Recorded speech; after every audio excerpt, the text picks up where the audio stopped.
ગુજરાતી આવનારી ફિલ્મ ગટરનું શુભ મુહૂર્ત કરવામાં આવ્યું। ગુજરાતી ફિલ્મો જ્યારે હરણફાળ ભરી રહી છે, 100 કરોડ કમાણીની ક્લબમાં પણ સામેલ થઈ રહી છે, તેમાં ગટર નામની મૂવી આવી રહી છે, જેના મુખ્ય કલાકાર હિતુ કનોડિયા, આકાશ ઝાલા તેમજ હિરોઈન તરીકે રિન્સી પંડ્યા મુખ્ય કલાકાર તરીકે નજરે પડશે।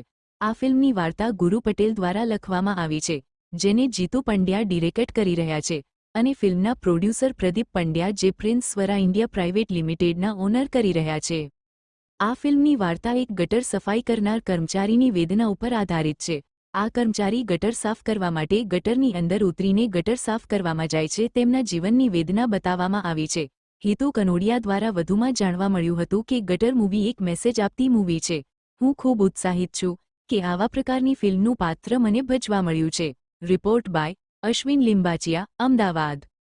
બસ આ એક એવો વિષય છે કે જે દરેકનો છે। આ વિષય એક ગટરમાં રહેનારા વ્યક્તિની વ્યથા, વેદના અને દાદાગીરી ઘણું બધું જોવા મળશે અને ખરેખર એક નવું અને દરેકને એવું લાગશે કે આ પોતાનું છે, એવી રીતે વાર્તા લખવામાં આવી છે અને ડિરેક્શન તો જીતુભાઈ પંડ્યા કરે છે, મારા મનગમતા ડિરેક્ટર।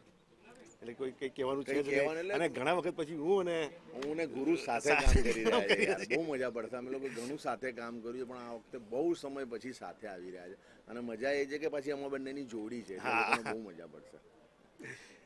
તો હું જુગારી મૂવી બનાવી રહ્યો હતો અને આ સ્ટોરી 6 મહિના 12 મહિના પહેલાંની છે કે જે જાણવા મળી સુપર ડુપર કહાની મને લાગી, ત્યારે મેં નિર્ણય લીધો કે આપણે સૌથી પહેલાં એઝ અ પ્રોડ્યુસર તરીકે હું આ મૂવીને લાવું તો ગટર મૂવી લાવું અને હિતુભાઈનો પણ મને આમાં સાથ સહકાર મળ્યો અને એવા કોમન મેનની આ કહાની છે જે લોકોના ઘર ઘર સુધી પહોંચે અને નંબર 1 કહાની છે। ગટર કર્મચારીઓની પરિસ્થિતિ એ હતી કે જાતે એ લોકોને ગટરની અંદર ઉતરવું પડતું હતું। હવે સરકારે એટલો સરસ એક લાવ્યા છે કે હવે મશીનો અંદર જાય છે। અમારી આ ફિલ્મ જે આધારિત છે એ થોડા વર્ષ પહેલાંની બતાવીએ છીએ અમે, કે જ્યારે માણસે પોતે ગટરની અંદર ઉતરવું પડતું હતું કામ કરવા માટે। તો આ વસ્તુ દર્શાવતી આ ફિલ્મ છે, થોડા વર્ષ પહેલાંની આ વાત છે। અને ખાસ તો ભાઈ ભણતર જરા મોંઘું થયું છે, મોંઘું ભણતર થયું હોય તો ગરીબ ક્યાં જાય એ વસ્તુ દર્શાવતી આ ફિલ્મ છે।